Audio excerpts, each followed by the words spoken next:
Yeah, so I mentioned the smoke, and obviously there continues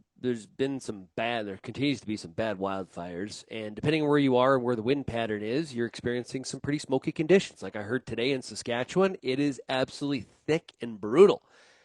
We've been talking about the impact that has on crops and herbicide efficacy and stuff like that, but does it have any impact on weather patterns, or is it just an outcome of the weather pattern? Both. Okay. Okay. It the smoke, sadly, based on the weather pattern, is likely it's going to be summer long. Hmm. Okay. Unless we can do something about the fires, the weather pattern is getting locked into what it wants to do for the rest of summer, basically by now or next week. Okay. So we're going to keep this perpetual flow of smoke, and it's going to hit Saskatchewan. It's going to hit Manitoba. It'll drift into the northern U.S. And the bigger that and more stagnant, if you will, this plume of all this smoke, there will become regional and larger climate impacts. The bigger that plume gets, you begin to alter temperature patterns, especially at the surface, and you can alter precipitation patterns. And I'll break that down a little more Hmm. specifically here.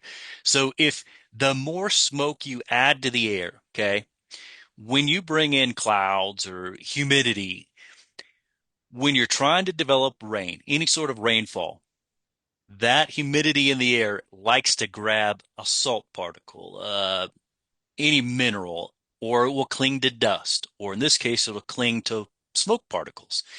And then it builds a raindrop around this. If your air is clear, the process, if you will, happens one way. But if you fill it with smoke, now you're altering how we're forming the precipitation. Maybe that impacts the overall magnitude of how heavy the rainfall is or how far it spreads out, those kinds of things. Now, when it comes to temperatures, if you're building this blanket of wildfire smoke, underneath that, perpetually, day after day after day, that land mass is not getting as hot as it otherwise would. Right. So that has a global system impact to it as well. So yes, absolutely. You know, a small fire, not much. But as you add more and more smoke, and we're talking, the size of a province, and then we add 3, 4 provinces worth of smoke, then yes, you do get these impacts, and they will go downstream. Absolutely. Wow. Okay. So what does it tell us then? How does that at all impact some of the things you told us earlier about the forecast, or did you factor that smoke into it? Um, in today and really since really since April, the wildfire smoke has been an element into the Yeah. forecast that I produced. When we spoke at CattleCon in February, we'd kind Yeah. of briefly mentioned, the wildfires are probably going to be bad again this year, just because the snowpack probably isn't there, and it wasn't really a factor then. So the forecasts for the summer were hotter, but as we hit March and April, it was clear we were not getting the amount of snow late in the season to help this situation.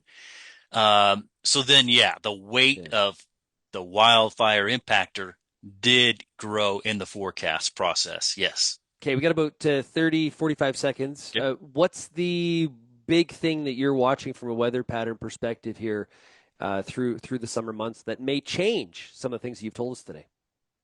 I think overall it's going to be mostly Western Canada, mostly BC, perhaps Alberta as well. There's a big blob of heat in the Pacific Ocean. If it drifts into the Gulf of Alaska, it's going to be a lot hotter and a lot drier across the west. It's Oh, already hot and dry. Make it more so if that drifts into place. Right now, it may hang out to northern Pacific, but that's what I'm watching. We don't want that hot water to get too much closer to us. I thought you were going to drop something like, if this happens, it's going to be wet in parts of like Alberta and Saskatchewan. I was hoping for that, Matt. You disappointed me there. I'm sorry. I'm Hey, I'm good at that. Just yeah, I'm I I'm the man appreciate of it. disappointments. Great insights. Hey, Matt, thanks a lot for joining us here today. You bet. My pleasure. Anytime.